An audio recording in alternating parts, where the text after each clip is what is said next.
Hi, I'm Ryan Szymanski, curator for Battleship New Jersey Museum and Memorial. Today we're going to be talking about the period of interpretation that different museum ships interpret, and what that means and why we choose the time periods that we do.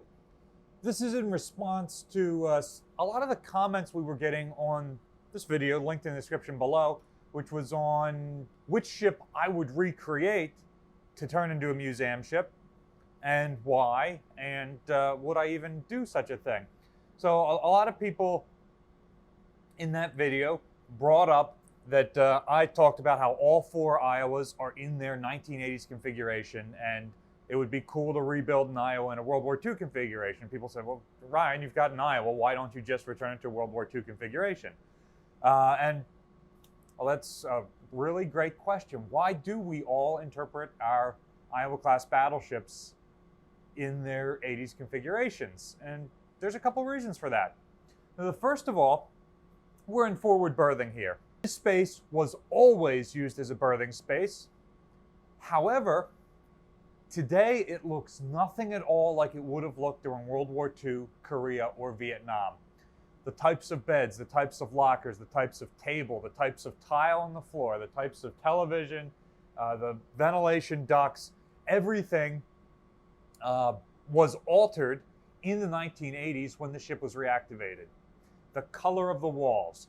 And some of that stuff we can change relatively easily. If I wanted to paint the walls pea green, like it would have been earlier in the ship's career, sure. We could replace the tile as well relatively easily. But where do we find hundreds of World War II era pipe racks to put in here? This is one room. An Iowa-class battleship has 1,100 rooms. Let's say one of the World War II battleships is being scrapped. So we go down to North Carolina, for example, because she's in really great condition on the inside. And we take all of that stuff from her and bring it back here and spend a ton of money destroying everything here and replacing it with World War II era stuff. Even World War II era battleship stuff. We've just caused some new problems for ourselves. First of all, we've hardly got enough money to preserve the ship in the condition she's in. But second of all, we are implying that the way the ship is right now, the way the ship's 80s crew knew her, is not as historically significant as later periods. And thus, it is okay to destroy all of this original fabric and replace it with a facsimile. So, original fabric. All of the things that were left on this ship is considered to be original fabric. It is original material to when the ship was in service. And who am I, how am I qualified to say, you know, her 1980s period when she's off Beirut and fighting in the Cold War is not as significant as her 1950s period when she was off of the coast of Korea as the 7th Fleet flagship. So this stuff all gets thrown in the trash and we bring in new stuff to make her look like she would have in World War II. It's true. People are disappointed all the time when they come and visit the ship. They think they're coming to see a World War II era battleship. And they are. She just doesn't look like World War II. Everything in here looks like a contemporary ship. World War II and Korean and Vietnam crew members are certainly disappointed when they come and visit the ship because their berthing space doesn't look anything like they remember it. Their workspace doesn't look anything like they remember it, unless they're an engineman or a gunner. However, the ship's largest crew was the one during the 1980s. Not during an individual time, but because the 80s was our longest individual commissioning period, the most crew members served on the ship during that time period. And they're also the youngest. They're still coming out to visit us. We don't see World War II and Korean veterans anymore. Not often. So those of you who want me to destroy what's here to replace it with World War II features, we're not doing it for the veterans anymore. In fact, we're doing this in spite of the veterans who are still coming out to the ship, still volunteering on the ship, and still donating to the ship. Is that justifiable? I don't have an answer to this question. Some museum ships have successfully backdated themselves. The Destroyer Kidd and the Destroyer Escort Slater are the two examples that come to mind immediately. Both of those ships served post-World War II, and they lost original World War II features, but they had enough original material that it wasn't too much of a stretch to backdate them to World War II. They're also small enough vessels that their staff and volunteers have been able to go out and acquire missing World War II features from other ships. There are so few World War II ships left for us to strip parts off of. The only way to do it would be cannibalizing other museum ships. And even then, you're not going to get as much available on our tour route as you do now. Nowadays, we paint a space, we put emergency exit lights in it, and we can open the door and let you in. If we have to destroy what's in there and convert it back to what it should look like, we're not lengthening our tour route. Some of the things on Slater and Kidd had to be fabricated to make them look right. In particular, there was a shield recently built on top of one of Kidd's quintuple torpedo mounts to restore it to its World War II look. And I think, yeah, it's great and it's okay to restore some things like that to return your ship to her period of interpretation. Would I refabricate the ship's entire World War II era anti-aircraft battery? We're not going to find 19 more Quad 40 anti-aircraft guns. We're not going to find 49 20mm guns. We struggled over our 20-year career to find a single Quad 40 and two 20mm. So we have examples of the World War II armament, but we can't re-equip the whole ship. Take a look at a Quad 40 gun. Look at all of the intricate pieces that make up this weapon. It's certainly possible to fabricate something like that with enough time and money, but if you don't do it perfectly, it just doesn't look right. So we do get asked, well, why don't we interpret the whole history of the ship? Why don't we have this room looks like the 80s, and then you go to the next room and it looks like the 70s, and so on and so forth? And we do, to a small extent. There are some spaces where we have changed them from their 80s configuration, and we followed very specific guidelines to do this. So the two spaces that come to mind are our World War II radio room and the Admiral's Chief of Staff stateroom. Both of these spaces have been or are in the process of being backdated and interpreted as if it was World War II.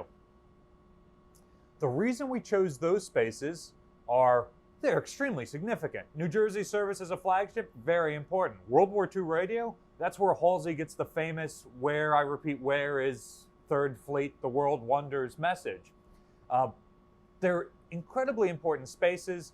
We were able to acquire the equipment for those individual spaces, 2 rooms out of 1,100, but also those spaces are not associated with individuals from the 80s. Because the ship was no longer a flagship in the 80s, the Chief of Staff stateroom was not used as such. It was a guest officer stateroom, and there may well have been people who stayed in there over the years as they were transiting from place to place. However, we don't have to destroy to make it look like it would have when Joe Smith served in there in the 40s. Now, so there's nobody associated with the Admiral's Chief of Staff stateroom, and the original 80s fittings were badly deteriorated because of holes in the deck and the overhead allowed water to intrude, which destroyed a lot of the original features there. Those features are mirrored in other parts of the ship, so it wasn't a huge loss to the museum. However, it was just as easy to backdate the space to look like it's the 1940s as it would have been to return the ship to its 1980s appearance. World War II radio, on the other hand, was converted from a radio room into an air conditioning space in the 80s. So again, it's just an empty space that was being used for equipment. It's not associated with specific people. We've got tons of other air conditioning spaces, and because we were able to recover World War II era radio equipment that functioned, including World War II era equipment from this vessel, it made sense to restore that space to a World War II configuration. We didn't have to destroy any original features in order to return it to that look. The equipment that was in there was gone, so there were just empty racks that could be hidden behind the new old things that we were putting in. Other spaces where we've made major alterations, I kind of regret. These were done before I started working at the museum, and I'm not sure if I would make the same decision now that they made then. All of the ship's main deck berthing spaces were gutted, and all of those original materials were thrown out so that they could put in plywood walls and exhibit cases and turn it into an exhibit. The ideal way to do that would be to have your exhibit where you're setting up context landside. Many museum ships can't do that. We don't have a huge landside footprint. We do have a vessel with a bunch of identical rooms. So there's tons of berthing spaces like this one. Even so, if the decision was made on this ship during my tenure to gut a space, we wouldn't get rid of any of this stuff. Ideally, I would build the exhibit cases around the bunks. Like this space in forward berthing, you might be able to see some of the racks in here covered in plexi as an exhibit. Or if we really had this compelling story to tell, we needed a room to do it, remove these things and store them in another space so that if we ever wanted to return this ship to its 80s configuration, we can put it all back. A number of museum ships have done one or the other over the decades that museum ships have been in operation. Some of them removing entire berthing compartments or other spaces, and others just doing their exhibits around those berthing spaces. And again, this isn't something where I can say, this is better or this is better. Museum theory evolves over time. So the things that were done here 20 years ago were perfectly acceptable then. And now people like me coming in and second guessing 2 decades in the future, I was 10 years old when these decisions were made. The industry has evolved. The ideas and practices are changing, as are best practices. And so we can't change the past to come in line with that. We can only affect how we go forward from here. So one of the reasons I think that it was not frowned upon to gut entire compartments 20 years ago, well, one, there was an abundance of ships to strip parts off of. The Navy was larger. The reserve fleet was larger. Nowadays, that's not the case. And the equipment we can strip off of these ships is quickly getting more modern than our period of interpretation. World War II vessels have trouble finding World War II equipment anymore. That was not the case 20 years ago. You could make the decision in 1990 to backdate Slater because World War II equipment was still out there. I cannot make that decision in 2020 to backdate New Jersey. That equipment doesn't exist except on other museum ships. And who's to say that New Jersey in her World War II configuration is more historically significant than New Jersey in her 80s condition, or North Carolina in her World War II configuration that we're hypothetically taking all of these things from. Another thing is, back then, there were World War II veterans around looking at their ships. That's not the case anymore. And this 80s stuff was considered to be far less historically significant just 5 or 10 years after it had been used.